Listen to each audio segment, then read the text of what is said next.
నువ్వేం అవ్వాలనుకుంటున్నావు అంటే ఆడ అన్న మాట, నేను ఒక ఫోన్లా మారాలనుకుంటున్నాను, ఒక స్మార్ట్ ఫోన్లుగా మారాలనుకుంటున్నానని రాశాడు. ఎందుకు అని అడిగితే ఆ క్రింద రాసిన ఆన్సర్ చూడండి. మా అమ్మ మా నాన్న ఇద్దరు స్మార్ట్ ఫోన్ని చాలా ప్రేమిస్తారు.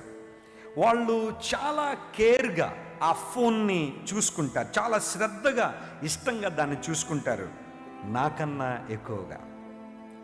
నాన్న ఆఫీసు నుండి ఇంటికి రాగానే అలసిపోయి వచ్చినప్పుడు అతను స్మార్ట్ ఫోన్ తీసుకుని దాన్ని చూస్తూ రిలాక్స్ అవుతాడు. నాన్నకి స్మార్ట్ ఫోన్ కోసం చాలా సమయం ఉంటుంది, కానీ నాతో గడపడానికి మాత్రం అతనికి సమయం లేదు. ఎప్పుడు నాతో ప్రేమగా మాట్లాడలేదు, ఎప్పుడు ఆప్యాయతగా నన్ను దగ్గరికి తీసుకోలేదు. He always on smart phone. అమ్మా నాన్నలు ముఖ్యమైన పనుల్లో ఉన్నప్పుడు ఫోన్ రింగ్ అవగానే ఎన్ని పనులు ఉన్నా ప్రక్కన పెట్టి ఫోన్ తీస్తారు, కానీ నేను ఏడిస్తే మాత్రం నా దగ్గరికి రారు.